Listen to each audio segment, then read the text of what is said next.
আমার আশারে পাশা।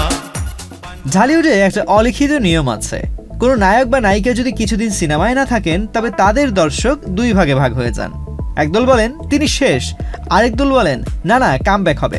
আমিন খান সম্ভবত দুই দলকেই ৮ বছর ধরে সাসপেন্সে রেখেছিলেন। অবশেষে সেই অপেক্ষা রীতি, দীর্ঘ বিরতির পর তিনি ফিরছেন আবারও বড় পর্দায়। শুনে মনে হতে পারে এ যেন সিনেমার পোস্টারে লেখা হারিয়ে যাওয়া নায়কের প্রত্যাবর্তন। Rupayan lake castle, welcome to the land of peace. Amin Khan নিজেই স্বীকার করেছেন এতদিন ব্যাচে বলে মিল ছিল না। সিনেমা প্রেমীরা নিশ্চয়ই বুঝেছেন তিনি মাঠে ছিলেন কিন্তু রান আসছিল না। তবে এবার পরিচালক মোহাম্মদ ইকবালের বলটা এমন জায়গায় পড়েছে যেখানে ব্যাট নামানো ছাড়া আর যেন উপায় ছিল না। আর হ্যাঁ, সিনেমার নাম গুলশানের চামেলি। নাম শুনে যদি কেউ ভাবেন এটি গোলাপ জুঁইয়ের সুবাসে ভরা প্রেমের গল্প, তাহলে একটু ধৈর্য ধরুন।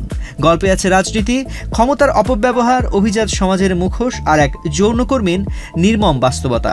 অর্থাৎ ফুলের নামে শুরু হলেও কাটার খোঁচা বেশ তীক্ষ্ণই হতে যাচ্ছে এই সিনেমায়।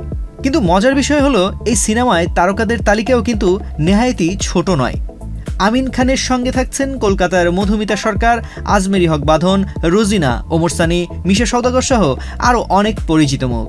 এক কথায় পোস্টারেই যেন ছোটখাটো তারকার মেলা। তবে প্রশ্ন একটা থেকেই যায়, এই কামব্যাক কি শুধু আরেকটি সিনেমায় অভিনয়, নাকি ঢালিউডে নিজের দ্বিতীয় ইনিংসের ঘোষণা? কারণ দর্শক এখন শুধু নস্টালজিয়া কিনতে হলে যায় না, এখন তারা চায় মজাদার গল্পের পাশাপাশি এক বিনোদন প্যাকেজ।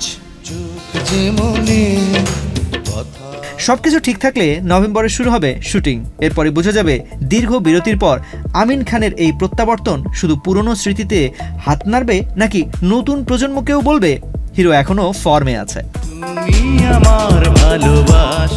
তানজির রহমান, বিনোদন ডেস্ক, বাংলাদেশ প্রতিদিন।